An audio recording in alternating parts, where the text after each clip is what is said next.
teman-teman, berjumpa lagi dengan saya, Salsa di YouTube My Channel. Kali ini kita akan menggali lebih dalam tentang dasar-dasar komputer. Dari sejarahnya yang menarik, hingga komponen-komponen utamanya yang membuatnya berfungsi dengan baik. Mari kita mulai dengan sejarah komputer. Hampir semua kalangan pasti tahu komputer. Bahkan, pasti di antara kita menggunakannya untuk kehidupan sehari-hari. Tapi kalau disuruh jelas pengertiannya, pasti sebagian besar dari kita nggak tahu jawabannya. Secara sederhana, komputer adalah perangkat elektronik yang dapat menerima, menyimpan, memproses data sesuai dengan serangkaian instruksi yang diberikan padanya. Dengan kata lain, komputer adalah alat yang dapat melakukan berbagai jenis perhitungan dan tugas secara otomatis. Secara garis besar, sejarah perkembangan komputer terbagi dalam 5 generasi. Generasi pertama dimulai ketika komputer digunakan dalam akademik dan militer, seperti komputer Atanasoft-Berry dibuat pada tahun 1937 untuk menyelesaikan sistem persamaan linear dan komputer Colossus untuk memecahkan kode rahasia Jerman Nazi. Kemudian ENIAC dibangun pada tahun 1946, menjadi komputer pertama untuk tujuan umum. Ketika komputernya dinyalakan untuk pertama kali bila Debian mengalami mati listrik. Komputer generasi ini menggunakan tabung vakum untuk menyimpan data dan ukurannya memakan satu ruangan. Generasi kedua dimulai ketika transistor menggantikan tabung vakum. ANIVAC diperkenalkan ke publik tahun 1951 untuk menggunakan komersial. Kemudian, pada tahun 1953, IBM memulai bisnis komputer dengan merilis IBM 650 dan IBM 700. Berbagai bahasa program mulai dikembangkan dan komputer mulai memiliki memori dan sistem operasi. Generasi ketiga dimulai ketika teknologi transistor meningkat menjadi sirkuit terpadu. Komputer mini adalah inovasi yang signifikan dalam generasi ini dan mempengaruhi generasi komputer selanjutnya. NASA menggunakan komputer generasi ini untuk melancarkan program Apollo, seperti komputer bimbingan Apollo untuk mempermudah kendali Apollo Command atau Service Module. Digital Equipment Corporation menjadi perusahaan komputer nomor 2 di belakang IBM dengan komputer PDP dan VAX-nya. Komputer ini membangun perkembangan sistem operasi yang berpengaruh unik. Generasi keempat dimulai pada masa 1970-an, ketika penemuan MOSFET dan integrasi berskala besar selanjutnya membawa ke perkembangan mikroprosesor pada awal 1970-an. Komputer pribadi yang semakin kecil berkat mikroprosesor mulai berkembang. Dimulai dari komputer rumah dan komputer meja. Teknologi selanjutnya adalah laptop dan ponsel cerdas yang sangat fenomenal, membawa berbagai perusahaan teknologi ke dalam perang paten atas ponsel cerdas.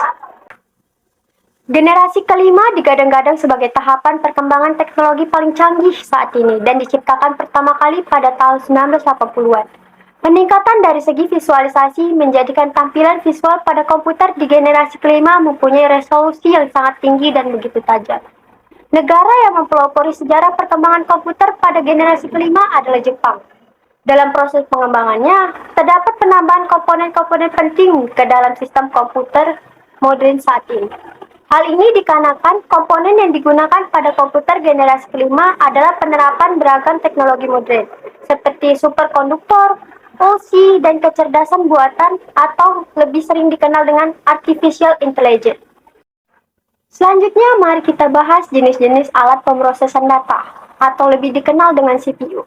Alat pemrosesan data terbagi menjadi 3. Yang pertama, control unit atau CU bertanggung jawab atas pengaturan operasi CPU secara keseluruhan termasuk mengambil instruksi dan memori, mendekode instruksi tersebut, dan mengatur jalannya instruksi-instruksi tersebut.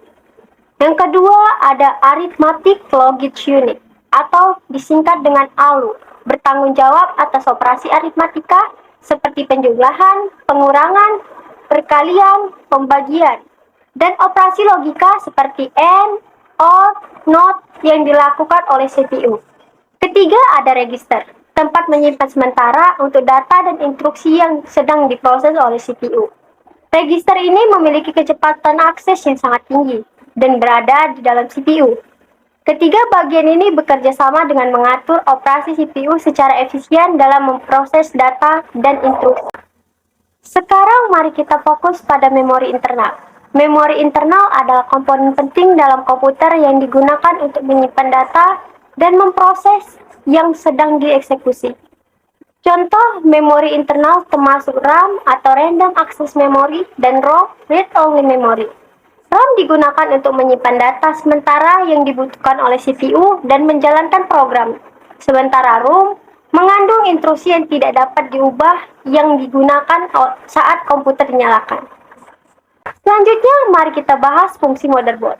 Motherboard adalah tulang punggung dari komputer yang menghubungkan semua komponen utama bersama-sama, seperti CPU, RAM, kartu grafik, dan perangkat penyimpanan.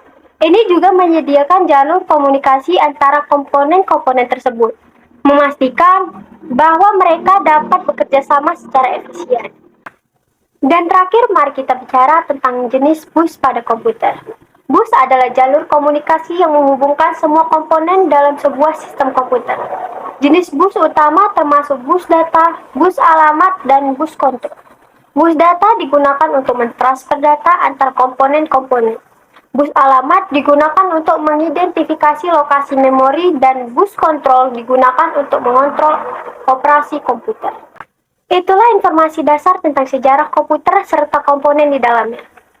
Pantengin terus updatean terbaru di YouTube saya. Jangan lupa like, comment, and subscribe. See you, goodbye. Dadah.